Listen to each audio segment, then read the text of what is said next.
Halo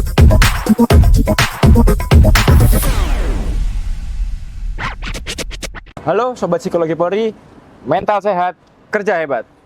Kembali lagi bersama saya di sini, Ibda Gilang, dalam acara Psychology Talk.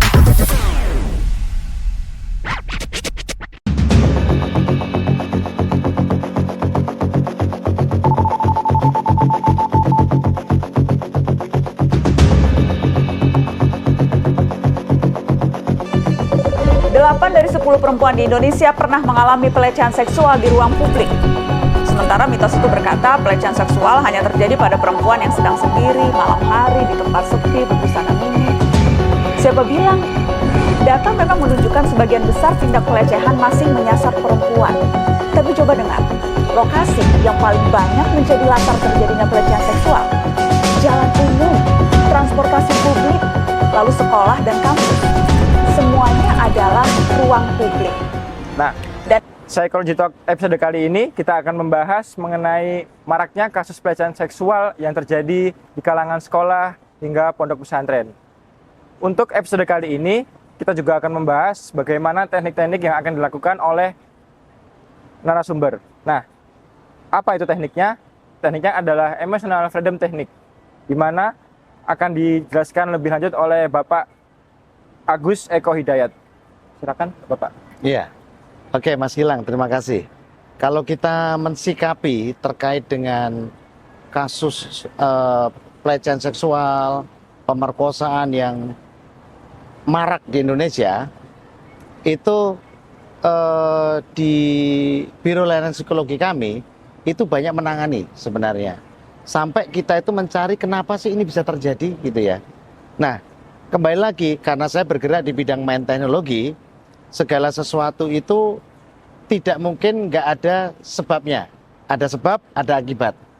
Nah, beberapa waktu yang lalu saya itu mengunjungi, melihat korban langsung, korban penculikan anak dan pemerkosaan anak. Ini usianya 8 tahun, 9 tahun, seperti itu Mas Gilang. Nah, di situ saya tertariknya itu setelah kami bantu menyelesaikan trauma si anak ini, kami tertarik ke pelaku. Kenapa sih pelaku itu melakukan, gitu ya? Kan banyak teori yang menyatakan seperti ini. Nih, ada laki-laki yang disodomi kecilnya. Nanti ternyata dewasanya dia malah jadi pelaku. Dari korban jadi pelaku. So, itu memang benar. Nah, dalam fakta di ruang terapi kami menemukan fakta rata-rata orang yang mengalami orang yang melakukan tindak pemerkosaan atau pelecehan itu ada program di pikirannya dia dulu. Yang kasus yang di Tangsel ini, Polres Tangsel itu ternyata dia punya libido seks yang sangat tinggi sekali, nggak bisa nahan. Ketika dia punya uang, dia beli. Tapi ketika nggak punya uang, nah dia carilah mangsa nih. Nah, mangsanya itu anak-anak. Nah, ternyata di memorinya itu ketemu, Mas. Ketemu ternyata pada saat dia itu SMP kelas 1, itu melihat orang tuanya berhubungan badan. Nah, waktu itu mungkin dia nggak tahu, tapi data itu udah masuk. Tumbuh berkembang, akhirnya menyebabkan libido seks dia tinggi sekali. Ini bukan kasus satunya, banyak lagi. Kasus yang dimana pemerkosaan yang akhirnya kami cek data bawah sadarnya, ditemukan fakta di mana dia sudah pernah melihat orang tuanya. Nah, sehingga memang benar-benar orang tua harus hati-hati nih. Pada saat berhubungan badan, jangan berpikir bahwa anak itu belum tahu. Yes, saat ini belum tahu, tapi program masuk ke dalam diri seseorang, dan program itu pada saat dia bertumbuh, menjadi remaja, dewasa, program itu akan menguat dan akan jadi. Nah, itu hal-hal yang kami temukan di ruang terapi. Lebih dari 75 pemerkosa, itu kami cek datanya rata-rata libido seksnya tinggi. Nggak bisa nahan, akhirnya bagaimana dia menyalurkannya asal. Nah, di sini ini, Mas Gilang. Ditambah lagi, saya dulu tergelitik seperti ini, Mas. Ada 4 orang nih, perempuan. Kenapa yang diperkosa ini? Kok bukan yang ini? Orang bisa mengatakan, oh karena ini nih menggoda, merangsang, sehingga pakai baju minim sehingga seperti itu. Jangan salah loh. Kita lari kasus pemerkosaan yang ada di pondok pesantren.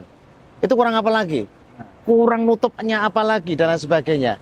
Kembali lagi apa penyebabnya?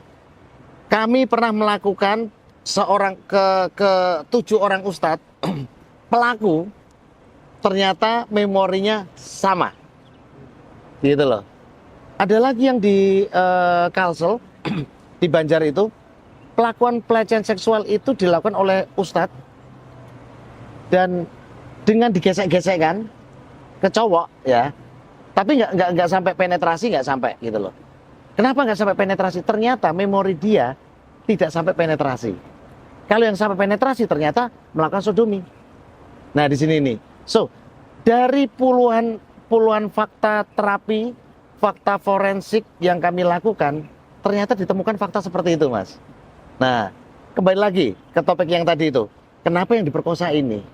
Kok bukan yang ini? Gitu loh. Nah, ternyata, Mas, si orang yang diperkosa ini pun, itu dicek datanya, itu ada memori yang menyebabkan dia diperkosa. So, contoh nih, Mas.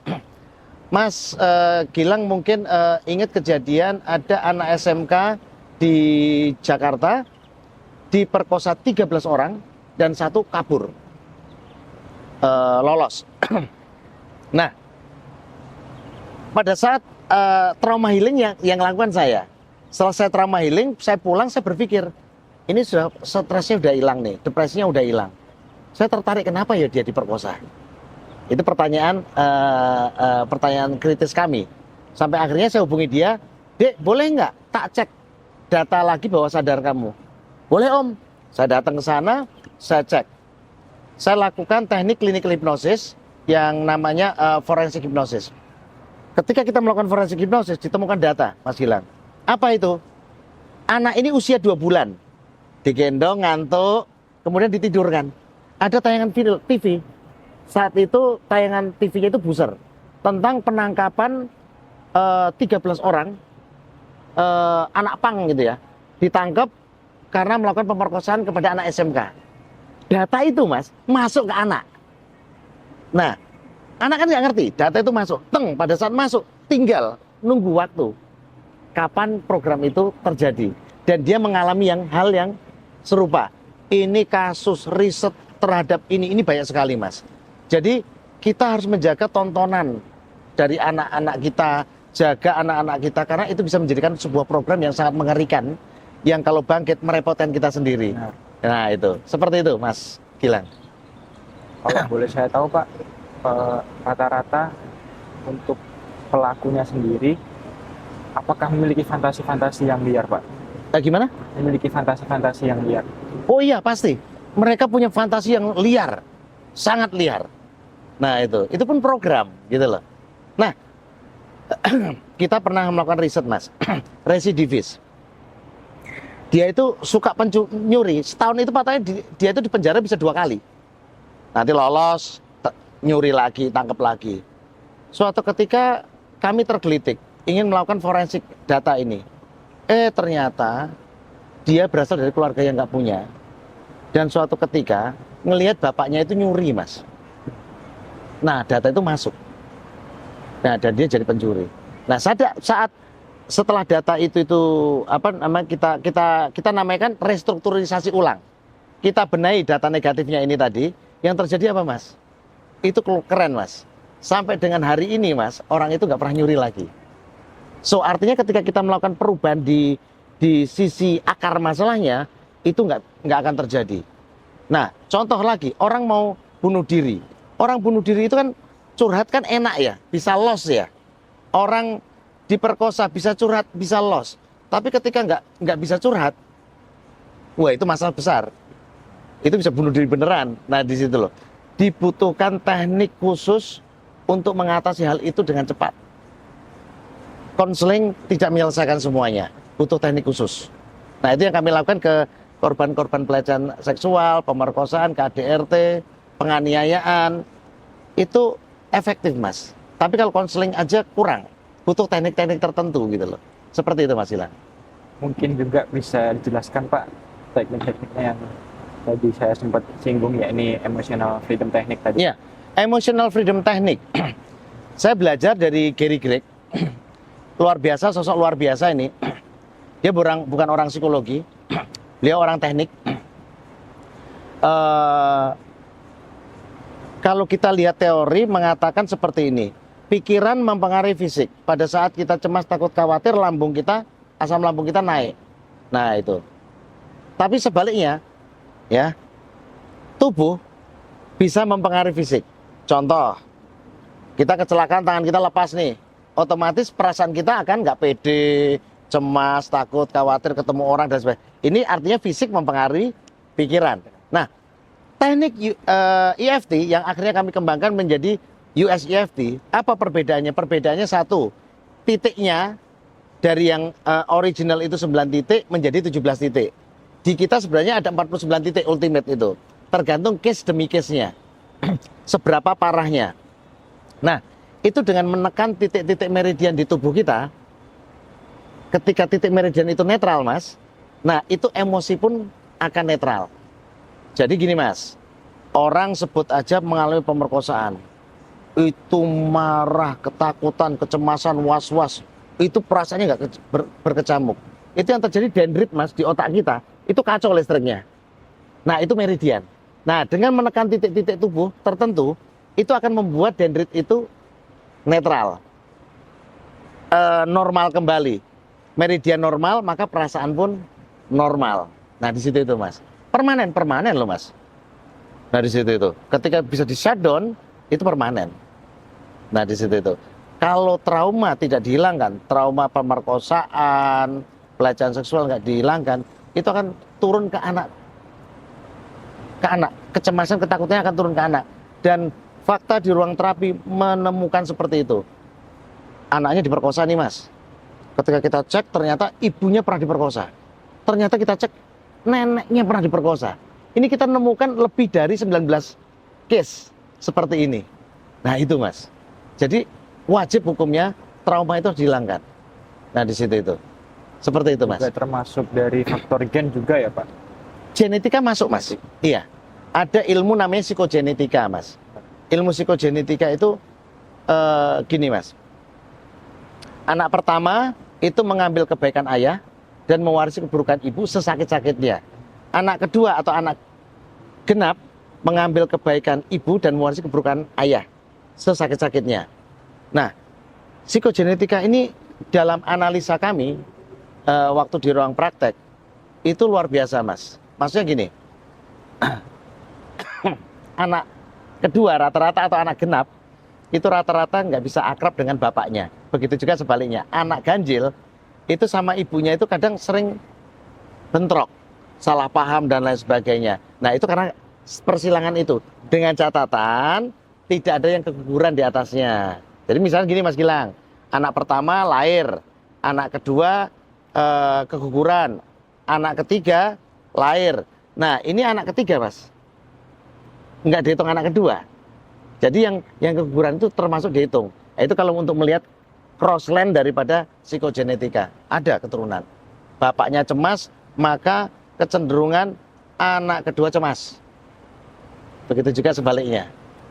Di situ itu, Mas. Nah, lalu selanjutnya, Pak, mungkin adakah cara menggunakannya bagaimana, Pak?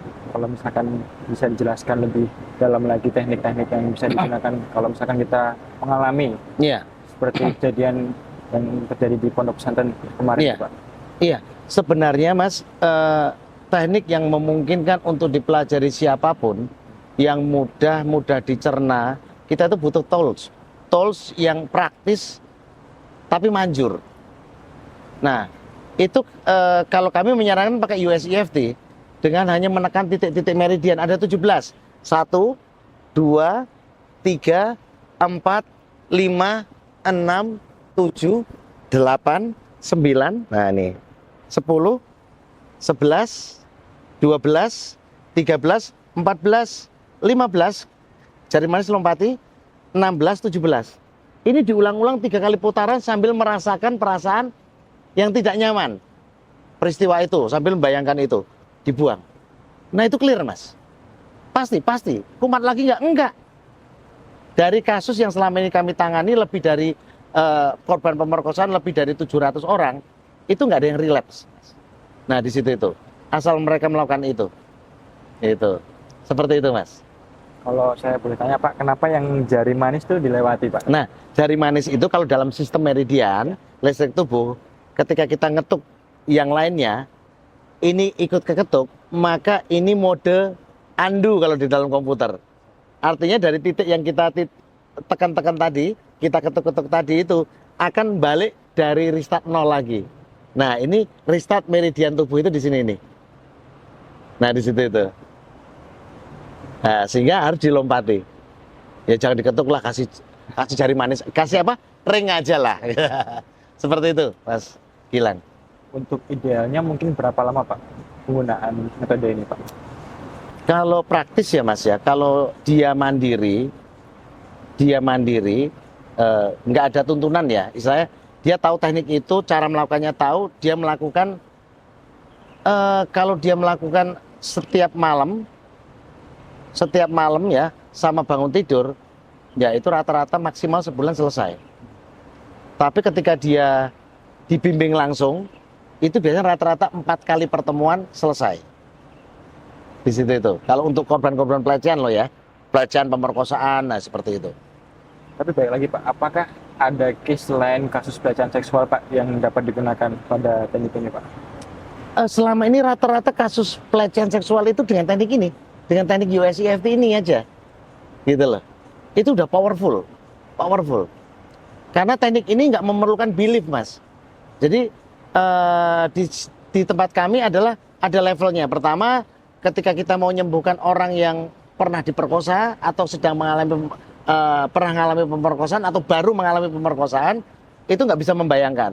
Tapi dia ada perasaan yang nggak nyaman, marah, benci, muak, merasa kotor, itu dibuang dulu. Itu biasanya sesi pertama. Sesi kedua, gimana perasaanmu? Bayangkan, bisa? Iya, saya bayangkan pelaku bisa. Apa yang kamu rasakan? Benci, marah, pengen bunuh, pengen nusuk-nusuk. Nah, itu ditulis semua, itu dibuang semua. Nah, bertahap. Nanti masuk ke sesi 3, keempat, uji coba, oh, clear. Bahkan dia bisa memaafkan. Karena apa? Udah terjadi mau gimana? Nggak bisa diulang lagi. Nah, di situ itu. Tapi banyak stigma orang luar bahwa bagaimana sih Pak kayak kegunaan teknik ini kok bisa apa ya? Istilahnya lebih, apakah iya bisa berguna bagi kasus seperti ini gitu Pak? Iya. Jadi gini Mas. Penemunya adalah Gary Gregg. Gary Gregg ini sudah menguji, diakui Harvard University, diakui Badan Informasi Bioteknologi dari Amerika tahun 2021, bahwa teknik ini powerful. Saya ingat waktu saya belajar dengan Gary Gregg saat itu, pada saat keluar jurnal, Gary Gregg berhasil membantu menyembuhkan korban trauma perang pada veteran yang sudah ditangani puluhan tahun oleh psikolog dan psikiater dan udah minum obat. Itu 6 hari bisa selesai. Saya nggak percaya. Saya kuliah di psikologi, saya nggak percaya. Saya datangi sana, ternyata benar-benar sembuh Mas. Nah, kaget saya di situ saya belajar. Nah, jadi kalau di luar bidang di luar di psikologi itu EFT ini, Emotional Freedom Technique ini masuk golongan psikologi energi. Nah, mungkin di Indonesia masih apa sih ini nggak begitu dipelajari gitu loh. Tapi di luar negeri dipelajari seperti itu. Dan bahkan banyak Mas, jangan salah, tesis, skripsi yang meneliti tentang keefektifan daripada EFT. EFT aja udah efektif, apalagi USEFT. Kami udah uji coba lebih dari 1.000 orang. Gitu loh. Mas, ada orang fobia nih, 730 orang. Kita selesaikan dalam satu sesi Mas. Zoom lagi itu. Itu pernah itu kita lakukan. Nah itu, efektif sekali teknik ini. Seperti itu. Mungkin yang terakhir Pak, apakah teknik ini memiliki manfaat bagi anggota-anggota Polri yang sedang melaksanakan tugas? Iya, saya berpikir, malah saya berharap juga teknik ini wajib dikuasai oleh para anggota Polri. So kenapa anggota Polri itu hidup di dua alam. Alam pertama adalah alam di mana dia punya keluarga yang bermasyarakat, ya, bakal punya istri, punya anak dan lain sebagainya dengan kompleksitas masalah.